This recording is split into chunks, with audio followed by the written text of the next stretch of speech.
Hello friends, कैसे हैं आप। मेरा नाम है गौरव मिश्रा और आज के इस वीडियो में हम बात करने वाले हैं about human circulatory system. Now when you are studying biology, सबसे पहले आपने क्या करना है, आपने जो टॉपिक पढ़ना है उसके बारे में आपको पता कर लेना है कि भैया हम ये टॉपिक पढ़ क्यों रहे हैं, क्या इसका हमारी बॉडी में कोई इंपॉर्टेंस है। अगर पढ़ रहे हैं तो होगा ही होगा, बट हमें पता होना चाहिए। देखिए, हमने पढ़ा डाइजेस्टिव सिस्टम, हमने पढ़ा रेस्पिरेटरी सिस्टम। डाइजेस्टिव सिस्टम में हमने ये देखा कि जो कॉम्प्लेक्स मॉलिक्यूल्स होते हैं उनको ब्रेक डाउन करके सिंपल फॉर्म में कन्वर्ट कर दिया जाता है। जैसे कि प्रोटीन्स थे, कन्वर्ट हुए अमाइनो एसिड्स में। कार्बोहाइड्रेट्स थे, कन्वर्ट हुए ग्लूकोज में। फैटी एसिड्स थी, किसमें से बनी, किसमें से बनी फैटी एसिड्स बेटा, वो बने लिपिड्स और फैट्स में से। सो हमने ये देखा कि जो कॉम्प्लेक्स बायोमोलिक्यूल्स थे उन्हें कन्वर्ट कर दिया गया सिंपलर फॉर्म में।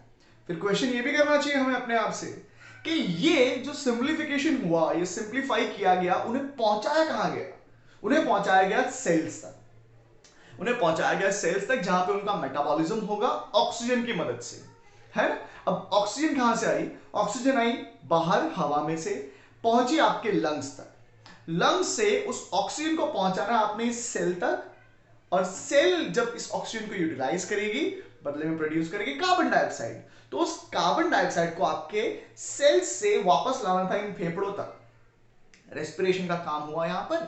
अब समझने वाली बात यह है students, that how on earth is this oxygen from the lungs transported to the cell, and how this carbon dioxide from the cell is getting transported back to the lungs.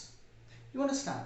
And this phenomena or this task is being performed by your circulatory system. Circulation का मतलब ही क्या होता है, चीजों को transport करना। तो जब आप सर्कुलेटरी सिस्टम पढ़ेंगे तो यहां पर आप पढ़ेंगे तीन चीजें। When you will study about the circulatory system, you will study three main components here. सबसे पहला हम यहां पे बात करेंगे about blood. दूसरा जो जिक्र होगा students, that would be about the vessels. That would be about vessels. So we got vessels. And third discussion would be on this thing which is called as the heart.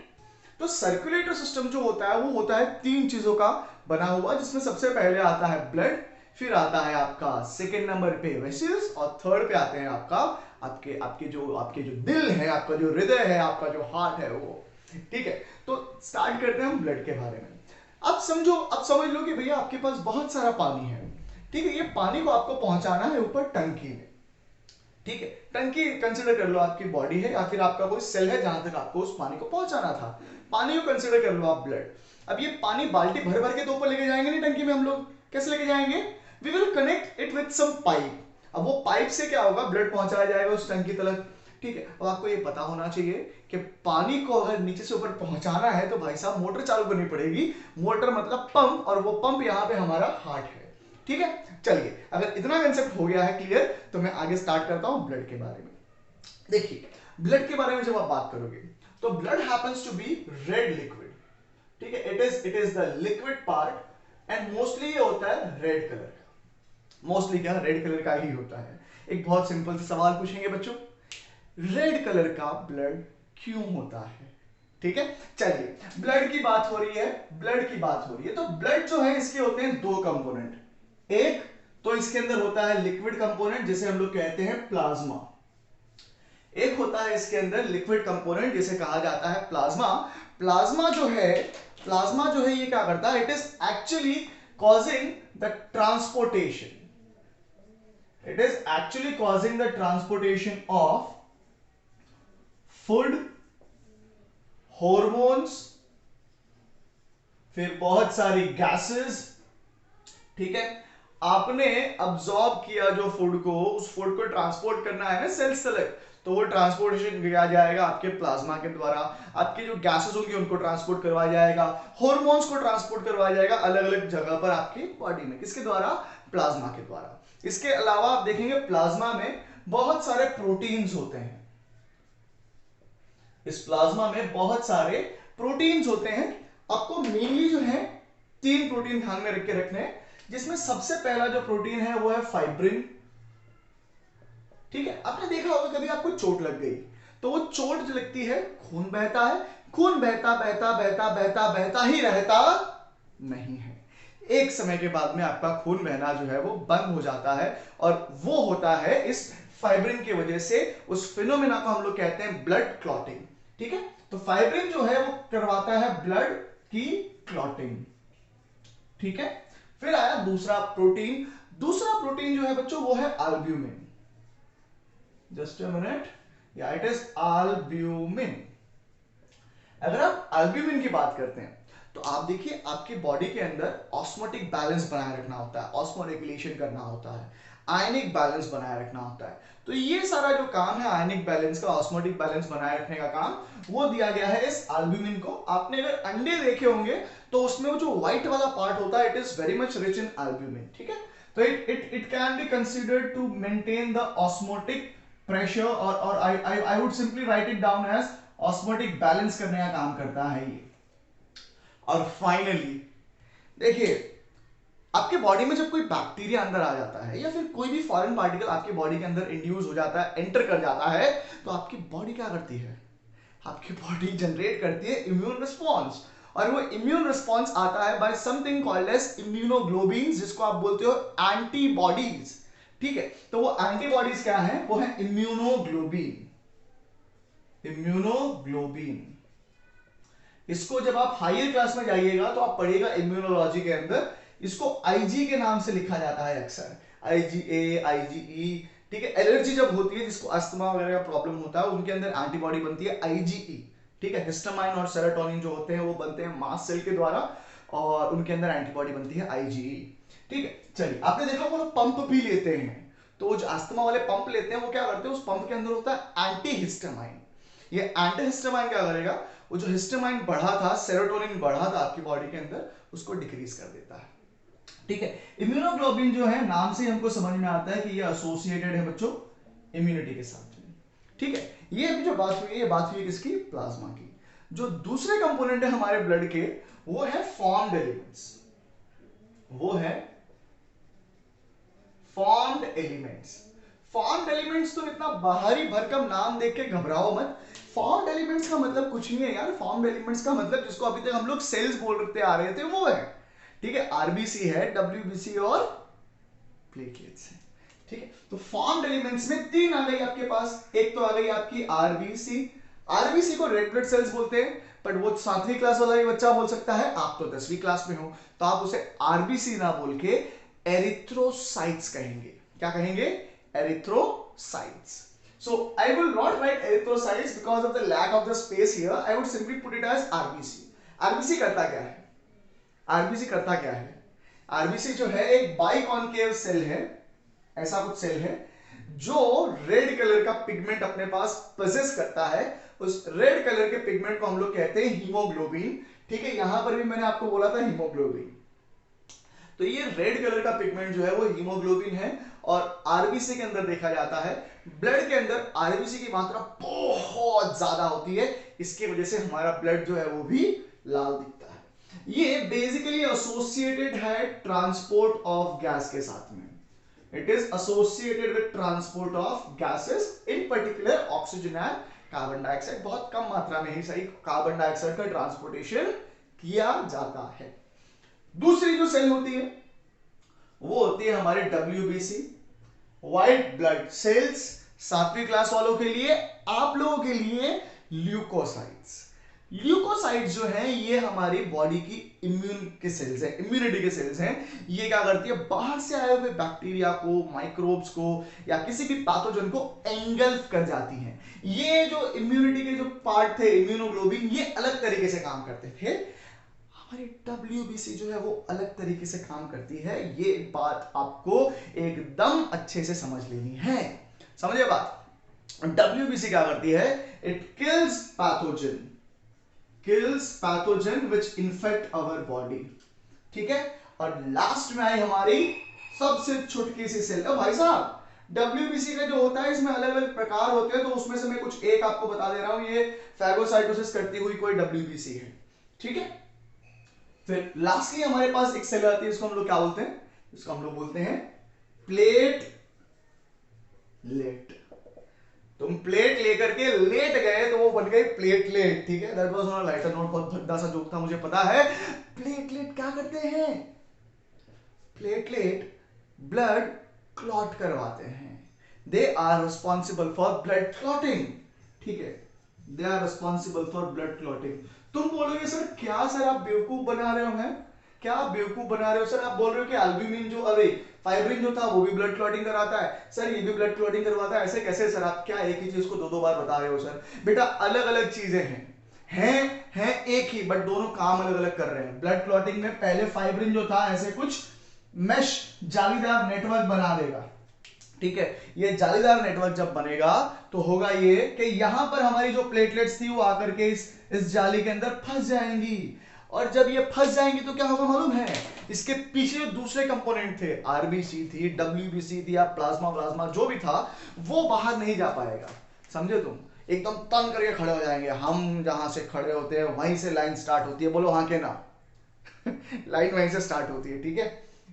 चलिए, तो this is how they would operate and both would have a different physiology for working, है ना? Carry on. Alright, so that was the blood part of yours.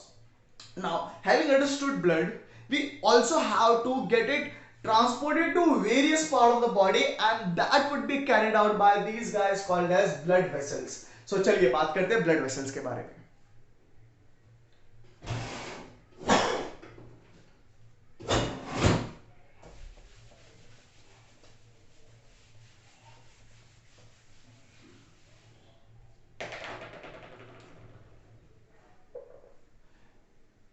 देखिए blood vessel की अगर आप बात करोगे तो ब्लड वेसल जो है इनको आप तीन कैटेगरी में डिवाइड कर सकते हो।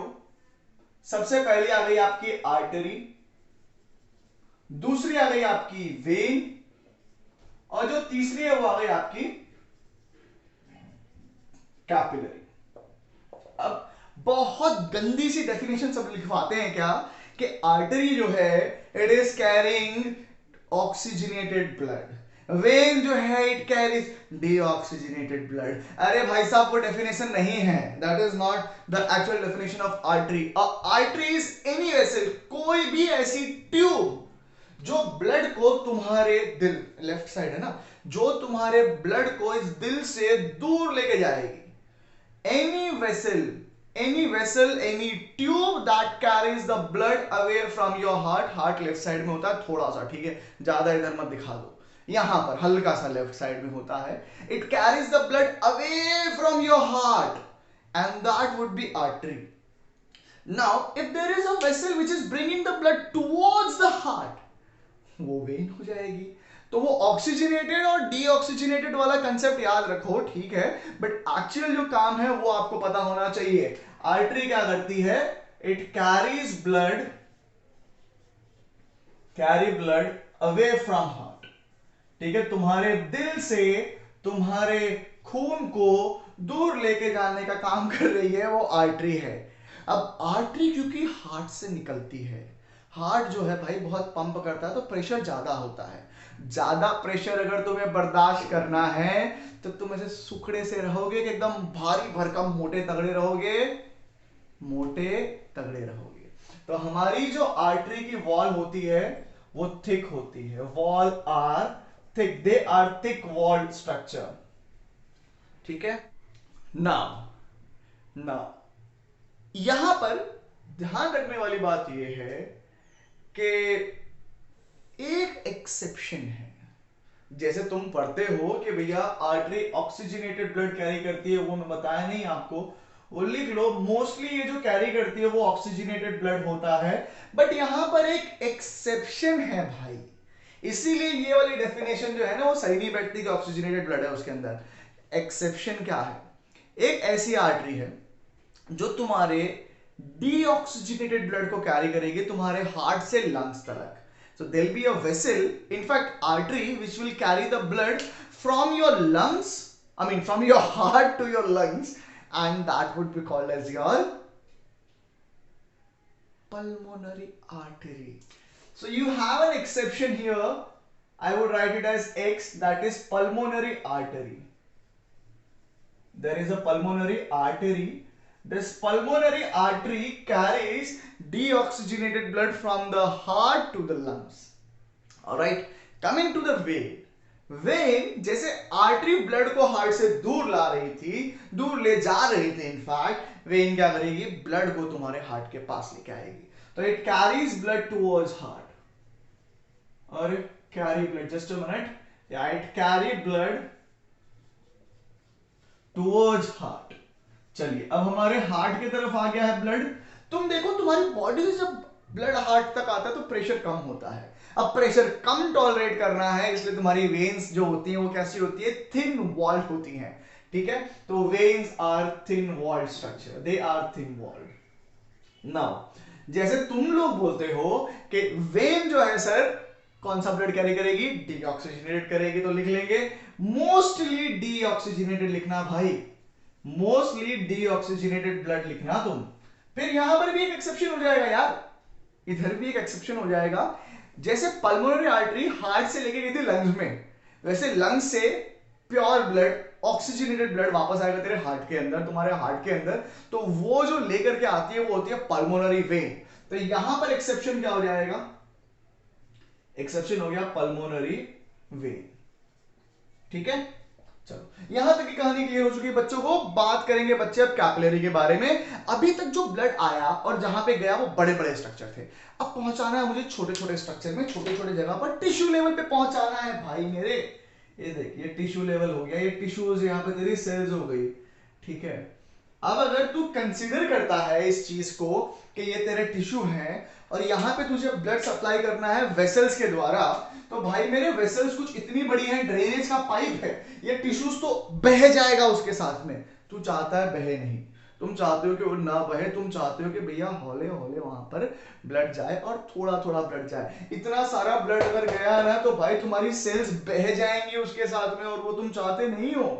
तो तुमने क्या किया, तुमने क्या किया, ये जो बड़ी बड़ी सी वेसल्स थी, बड़ी बड़ी जो आर्टरी वेन थी, उनको तुमने बहुत छोटे छोटे से ट्यूबिंग में कन्वर्ट कर दिया, जिसको तुम क्या बोलते हो भाई मेरे, कैपिलरीज कहते हो. Capillaries are very thin and very fine tubules. इनका काम होता है चीजों को टिश्यू लेवल तक ट्रांसपोर्ट करवाना. बहुत फाइन ट्यूब्स होते हैं, ठीक है, वेरी फाइन ट्यूब्यूल्स लिख लो भाई. They are fine tubules, and they carry the blood and nutrition to the cells, and वहां पर एक्सचेंज करवाने का काम करती हैं कौन, हमारी कैपिलरीज. अगर हमें इतनी अंडरस्टैंडिंग हो चुकी है तो हमारा सर्कुलेटरी सिस्टम का आधे से ज्यादा काम खत्म हो चुका है. बट ये आधे से ज्यादा काम जो हमने समझा है ना, वो उतना यूजफुल नहीं है तब तक के जब तक के उस ब्लड को पुश करने वाला इस वेसल के अंदर पंप नहीं आए. And what is that pump? That pump is our heart. So now we will try to have an understanding of the heart. Okay, now what you will see on the screen of yours is a typical diagram of heart. Picture में जो दिखता है ना, मैंने दिल तुझको दिया, या हमारा दिल आपके पास है, या कबीर सिंह, या जो भी बकवास तुम देखते हो, ऐसा हार्ट तुम्हारा कतई नहीं होता भाइयों और बहनों, ऐसा कतई नहीं होता. अगर ऐसा होगा जिस दिन हार्ट हमारा, I don't know what would happen to the world then. ठीक है, don't simply believe what you see everything around you. Okay, so this is how a typical heart would look like.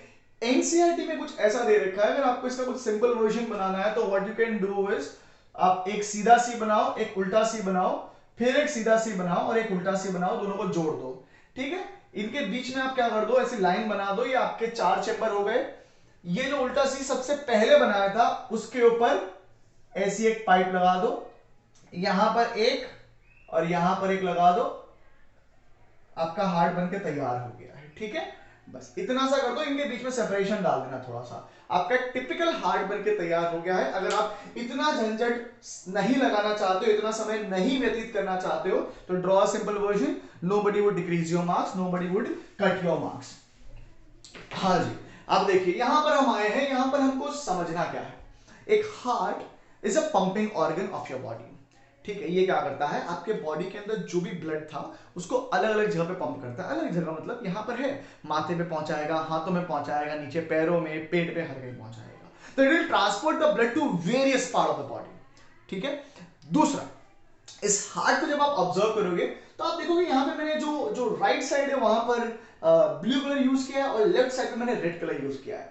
उसका मतलब क्या है, in the same heart एक side there will be a blood called as deoxygenated blood flowing around, जिसको आप लोग impure blood भी कह सकते हैं। पता नहीं लोग इम्प्योर क्यों बोलते हैं, बट मैंने देखा है लोगों को इम्प्योर ब्लड यूज करते हुए।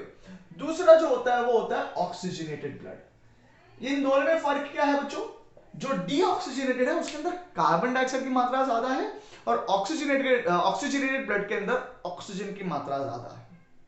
Now how on earth is it that these two different types of blood remain separated from one another in spite of being in the same heart? Between the two sides, between this right side and the left side, हम देख सकते हैं यहाँ पर एक septum जैसा है, एक पर्दा जैसा है जो राइट और लेफ्ट साइड को सेपरेट करता है। उसे हम लोग इंटर ऑरिक्यूलर और इंटरवेंट्रिकुलर सेप्टम के नाम से जानते हैं, जो कि का हायर क्लास का आपका है, तो we will not fall into that. अगर जनरल सेंस में मैं आपको बताऊं तो किसी भी हार्ट के अंदर, हमारे हार्ट के अंदर 4 चैम्बर होते हैं। ये जो ऊपर वाले आप देख रहे हैं, इन दोनों को हम कहते हैं एट्रिया। वो जो राइट साइड में होगा हो जाएगा राइट एट्रिया, वो जो लेफ्ट में होगा वो हो जाएगा लेफ्ट एट्रिया। ऊपर वाला नीचे की तरफ जो होगा वो हो जाएगा हमारा वेंट्रिकल। सो राइट वेंट्रिकल और लेफ्ट वेंट्रिकल।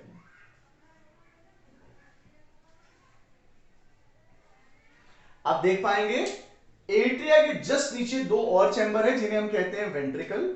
वो जो राइट साइड में होगा बन जाएगा राइट वेंट्रिकल, वो जो लेफ्ट में होगा वो बन जाएगा left ventricle. So you got 2 atrias and 2 ventricles. The thing which should be noted here is the fact that the walls of the atria are thin, whereas the wall of the ventricles are very thick. The reason is heart जब blood pump कर रहा था, atria जब blood pump कर रहा था, उसको केवल वेंट्रिकल में पहुंचाना था, जिसके बीच में डिस्टेंस बहुत कम है, कंपैरेटिवली प्रेशर भी कम है। प्रेशर कम, वॉल थिन। यहां पर इसको पंप करना था भैया दूर तक, इसको पंप करना था आपके लंग्स में, इसको लेफ्ट वाले को पंप करना था आपकी पूरी बॉडी में, तो प्रेशर ज्यादा चाहिए था। ज्यादा प्रेशर है, फटने के चांसेस ज्यादा है, फटने से बचने के लिए वॉल क्या हो गई, थिक हो गई। हाँ, देखने में वेंट्रिकल बड़े जरूर लग रहे होंगे ऑरिकल या एट्रिया के मुकाबले, बट अमाउंट ऑफ फ्लूइड या फिर volume of fluid in the atria and the ventricle remains same. Okay, now one more thing that I would like to tell you guys is the fact that this particular region of yours, ठीक है, आप देख पाएंगे right side में एक valve होती है, similarly left side में भी एक वाल्व होती है, इसको हम लोग फ्लैप्स भी कहते हैं। ठीक है, तो वो जो राइट साइड में होती है उसे कहा जाता है ट्राइकस्पिड फ्लैप या फिर ट्राइकस्पिड वाल्व। Tricuspid valve. इधर ये जो होगा ये बन जाएगा बाइकस्पिड वाल्व। ठीक है, आपका हार्ट जो है ना, माधुरी दीक्षित करती थी धक धक धक धक करने लगा, धक धक नहीं करता है, लपडब करता है। ये लपडब काम का है, उसमें लब ध्यान रखना। देखो लेफ्ट साइड में बाइकस्पिड आता है, लब डब, तो लेफ्ट साइड में बाइकस्पिड आता है, वो लब डब से तुमको याद हो जाएगा, लेफ्ट में ल और ब में बाइकस्पिड। तो लेफ्ट में बाइकस्पिड अगर है तो राइट में तो अपने आप ट्राइकस्पिड ही होगा। ठीक है, चलिए now What are these blue things? वो है हमारा डीऑक्सीजनेटेड ब्लड। डीऑक्सीजनेटेड ब्लड कहां से आया बच्चों? डीऑक्सीजनेटेड ब्लड कहां से आएगा? It will come from the various part of your body. एक अगर हमारा हार्ट यहां पर है तो एक हिस्सा जो है वो नीचे से आएगा ब्लड का डीऑक्सीजनेटेड फॉर्म में, दूसरा आएगा इस ऊपर के हिस्से से। तो आप यहां पर देख पाएंगे वो चीज, वो बड़ी वेसल जो डीऑक्सीजनेटेड ब्लड कैरी करेगी, बड़ी वेसल, उसे कहा जाएगा वीना कावा। क्या कहा जाएगा? वीना कावा। तो ये जो है ना, ये वाली, ये है हमारी इंफीरियर वीना कावा। इंफीरियर वीना कावा। ये इंफीरियर वीना कावा क्या करेगी? ब्लड जो कि का डीऑक्सीजनेटेड रहेगा उसको बॉडी से लेके जाएगी अपने हार्ट तक। ऊपर अपने पास यहां पर है, ये ऊपर वाली जो माथे से लेके आएगी वो हो जाएगी अपनी सुपीरियर वीना कावा। अब ये दोनों ही सुपीरियर और इंफीरियर वीना कावा क्या कर रही थी? ब्लड को एट्रिया तक पहुंचा रही थी, राइट वाले में। राइट एट्रिया में डीऑक्सीजनेटेड ब्लड पहुंच चुका है, वहां से पंप हुआ, हार्ट हमारा बीट करा एक दफा, तो एट्रिया से ब्लड पहुंचा कहां पर? वेंट्रिकल में, अभी भी डीऑक्सीजनेटेड स्टेट में। अब वेंट्रिकल कॉन्ट्रैक्ट करेगा, मतलब फिर एक बार हमारा दिल धड़केगा धक। जब पहला धक हुआ या लब हुआ, एट्रिया से ब्लड पहुंचा वेंट्रिकल में, फिर दूसरा धक या डब हुआ। अब वेंट्रिकल से ब्लड जो है इस ट्यूब से, जिसको मैं बोलूंगा क्या, इसको मैं कहूंगा पल्मोनरी, दूर जा रहा है ना, ब्लड हार्ट से दूर जा रहा है, मतलब पल्मोनरी आर्टरी, इसको मैं बोल दूंगा पल्मोनरी आर्टरी, जो ब्लड को कैरी करेगी टुवर्ड्स द लंग। लंग्स में पहुंचा, ब्लड का ऑक्सीजनेशन हुआ, एक्सचेंज ऑफ गैसेस हुई आरबीसी और लंग्स के बीच में। हमारा आरबीसी ने ऑक्सीजन को पकड़ लिया और लेकर के आया हार्ट। कौन लाएगा भाई, टुवर्ड्स हार्ट आ रहा है ना ब्लड, तो वो क्या हो जाएगी, वो आप देखोगे यहां पर, ये हो गई आपकी पल्मोनरी वेन। पल्मोनरी वेन आपकी जो ब्लड के कंपोनेंट थे, ऑक्सीजनेटेड ब्लड इनफैक्ट, उसको लेके आ गई लेफ्ट एट्रिया में। अब लेफ्ट एट्रिया से ब्लड जो था बच्चों, वो इस बाइकस्पिड वाल्व के द्वारा पहुंचाया जाएगा नीचे वेंट्रिकल्स में, और वेंट्रिकल से आप देखोगे ये जो चीज है, ये वाला, इसको हम बोलेंगे एओर्टा। एओर्टा मतलब बड़ी आर्टरी, उसकी मदद से उसको पूरे बॉडी में पहुंचा दिया जाएगा। तो एक बार मैं आपको फिर से सर्कुलेशन का जो पूरा मैकेनिज्म है वो समझा देता हूं।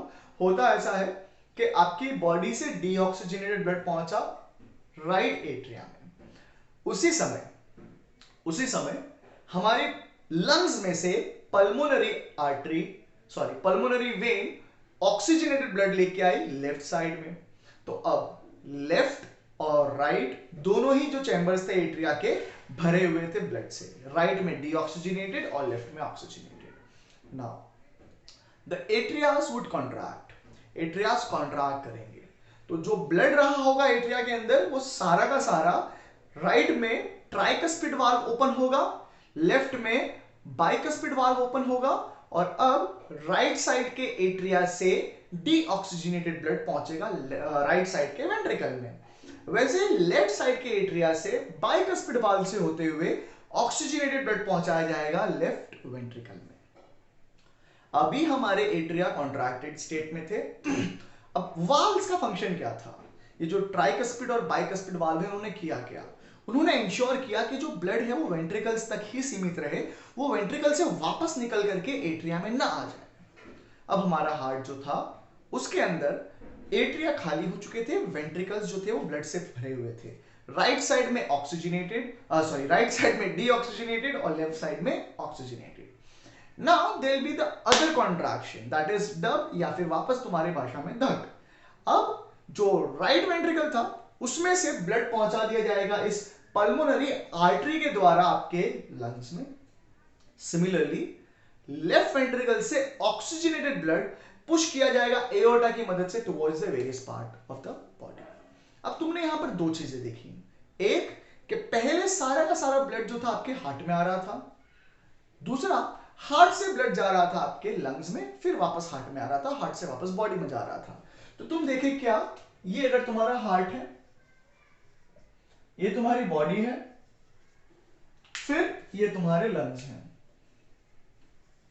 ठीक है। तुम ये देख रहे हो कि तुम्हारी बॉडी से सारा ब्लड आया हार्ट में, ठीक है, हार्ट से ब्लड गया लंग्स में, लंग्स से वापस आया हार्ट में, और हार्ट से वापस गया बॉडी में। तो तुम यहां पर दो साइकिल होते हुए देख रहे हो बच्चों, एक बॉडी से हार्ट के बीच में और दूसरे हार्ट से लंग्स के बीच में। तो वो साइकिल जो लंग्स और हार्ट के बीच में हो रही है, वो सर्कुलेशन जो लंग्स और हार्ट के बीच में हो रहा है, वो है आपका पल्मोनरी सर्कुलेशन। और ये जो आपके हार्ट और बॉडी के बीच में हो रही है, वो है आपका कौन सा सर्कुलेशन, सिस्टेमिक सर्कुलेशन। तो आप देख रहे हो आपकी बॉडी में दो प्रकार का सर्कुलेशन हो रहा है। इस तरीके को, इस मैकेनिज्म को आप डबल सर्कुलेशन कह सकते हो, ठीक है। हमने ये समझ लिया कि हमारे बॉडी में 4 चैम्बर हार्ट होता है। What about other animals? आप देखिए, आपके पास अगर फिश होगी, आपके पास अगर फिश है, तो उस फिश के अंदर केवल 2 चैम्बर्ड हार्ट होता है। फिश के अंदर केवल 2 चैम्बर्ड हार्ट होता है। तो तुम देखोगे, अगर ये ऑरिकल था या एट्रिया था, उसके जस्ट नीचे वेंट्रिकल होता है। यहां पर ऑक्सीजनेटेड और डीऑक्सीजनेटेड ब्लड के बीच में कोई सेपरेशन होता नहीं है, इसलिए हम कहते हैं यहां पर, क्योंकि दोनों ब्लड मिक्स होकर फ्लो हो रहे हैं, हम इसे मिक्स्ड ब्लड कह सकते हैं। सिमिलरली आप एम्फीबियंस देखेंगे, आप रेप्टाइल्स देखेंगे, उनके अंदर भी एम्फीबियंस एंड रेप्टाइल्स में वहां पर इंस्टेड ऑफ 2 चैम्बर्ड होता है 3 चैम्बर्ड हार्ट। वहां पर इंस्टेड ऑफ 2 चैम्बर्ड होता है 3 chambered heart, means they would have 2 atrias and they would have 1 ventricle. ठीक है, तो तुम देखोगे यहां पर भी वही है, मिक्स ब्लड फ्लो कर रहा है, बट एक एक्सेप्शन है यहां पर। यहां पर एक्सेप्शन कौन है? हमारा क्रोकोडाइल, मगरमच्छ। मगरमच्छ देखो, घड़ियाली आंसू बोलते हैं, मगरमच्छ के आंसू मत बहा। तो वो जो पुराने लोगों ने, मुझे लगता है, कहानियां या फिर जो भी कहावतें बनाई थी वो ऐसा ही नहीं बना दी थी। सारे रेप्टाइल्स के ऊपर किसी के ऊपर नहीं बताया भाई। मेंढक के ऊपर कोई कहावत नहीं बनी, सांप के ऊपर कोई कहावत, आस्तीन का सांप है सॉरी, उसके ऊपर भी है। ठीक है, बट वो भी इसलिए क्योंकि सांप जो है वो ऐसा एक रेप्टाइल है जो लिम्बलेस है, उसके लिए भी इसीलिए बनी है मुझे लगता है। ठीक है, बाकी जो रेप्टाइल्स हैं उनके ऊपर तो कोई नहीं बनी, मेरे को याद नहीं आ रहा कि छिपकली के ऊपर कोई कहावत बनी हो, मुझे याद नहीं है एक्चुअल में ऐसा कुछ। ठीक है, तो बच्चों हमने जो अभी बात करी है वो हमने बात कर ली किसके बारे में? हार्ट के बारे में। आई होप आपको पूरी तरीके से ये सर्कुलेटरी वाला सिस्टम जो था, सर्कुलेटरी सिस्टम इनफैक्ट क्लियर हो चुका होगा। एक छोटू सा पॉइंट बनता है लिम्फ, एक छोटू सा पॉइंट बनता है लिम्फ, वो भी देख ही लो। जब इतना देखा है तुमने तो लिम्फ भी देख ही लो। देखो, एक्सक्यूज मी, देखो होता ये है कि ये आपके टिश्यूज हो गई, आपकी सेल्स हो गई। ठीक है, ये आपकी सेल्स हो गई। अब जब आपको सेल्स तक न्यूट्रिशन पहुंचाना था, सेल्स तक गैसेस पहुंचानी थी, तो आपने देखा, आपने यूटिलाइज किया इनफाइन ट्यूब्यूल का। क्या बोलते हैं इनफाइन ट्यूब्यूल को? आंसर कमेंट बॉक्स में दीजिएगा, मैं बताऊंगा नहीं। ठीक है, ये जो भी फाइन ट्यूब्यूल थी उसके द्वारा खाना पहुंचाया गया, गैसेस पहुंचाने इस सेल तक। तो जब इन फाइन ट्यूब्स में से निकल रही थी चीजें, तो इसमें से कुछ प्रोटीन निकले, जो जो जो जो अब्सॉर्ब फूड था वो निकला, गैसेस निकली। ठीक, बट ध्यान रखने वाली बात थी, ये पहुंचे इस जगह पे, ये जो फ्लूइड इस जगह के अंदर बना, अब उस फ्लूइड को हम लोग ने बोलना है इंटरस्टिशियल फ्लूइड, या फिर आप इसे कह सकते हो क्या? लिम्फ। या तो आप इसे कहेंगे इंटरस्टिशियल फ्लूइड या इसे कहेंगे लिम्फ। और उस केस में ये जो लिम्फ या इंटरस्टिशियल फ्लूइड था, ये क्या करेगा? ये अपने आप को एम्प्टी करेगा, या अपने आप को कैरी करेगा या एम्प्टी करेगा इनटू दीज वेसल्स, जिसे हम लोग कहते हैं लिम्फैटिक वेसल्स। इसे हम लोग कहेंगे क्या? Lymphatic vessels. इन लिम्फैटिक वेसल्स के द्वारा ये अल्टीमेटली ओपन कर दिया जाएगा वेन्स में। ये ओपन कर दिया जाएगा, सॉरी वेसल्स नहीं है बच्चों, it will be getting open into the veins and ultimately हमारी पूरी बॉडी में सप्लाई किया जाएगा वापस। ये क्यों मैं लिम्फ की बात कर रहा हूं तुमसे भाई? एवं पागल हूं मैं, या फिर तुम्हारे एनसीईआरटी वाले पागल हैं, एवं बात करने लग जाएंगे लिम्फ के बारे में तुमसे? क्यों बात कर रहे हैं? तुम्हारा जब फैट का डाइजेशन होता है, फैट का डाइजेशन होता है, तो फैट सिंपल तरीके से अब्सॉर्ब नहीं होता है तुम्हारे स्मॉल इंटेस्टाइन में, वो अब्सॉर्ब किया जाएगा इस लिम्फ के द्वारा। फैट जो है उसका डाइजेशन होने के बाद अब्सॉर्प्शन जो होता है वो होता है लिम्फ के द्वारा, और इसलिए मुझे लिम्फ पढ़ना जरूरी है। और अलॉन्ग विद दैट, ये जब लिम्फेटिक वेसल के अंदर फ्लो करता था तो वहां पे कुछ नोड्स होते थे जिसे हम लोग कहते थे लिम्फ नोड्स। इन लिम्फ नोड्स के अंदर कुछ स्पेशल प्रकार के सेल्स बनाए जाते थे जिसे हम लोग कहते हैं lymphocytes. Now lymphocytes happens to be a part of a type of WBC, जो क्या करते थे? इम्यूनिटी प्रोवाइड करते थे। इसीलिए मुझे लिम्फ पढ़ना है बच्चों। ठीक है, लिम्फ ऐसे ही नहीं पढ़ना, एग्जाम में 2 मार्क का क्वेश्चन बन सकता है। ठीक है, तो I hope now this circulatory system would be very clear to you. आपको वीडियो कैसा लगा कमेंट करके जरूर बताइएगा, एंड वीडियो को लाइक करने में बिल्कुल भी कमी छोड़नी नहीं है। अगर आप नए अगर आप नए हैं, चैनल को सब्सक्राइब जरूर करें and share it with your friends too. Thank you very much for watching the video and God bless you.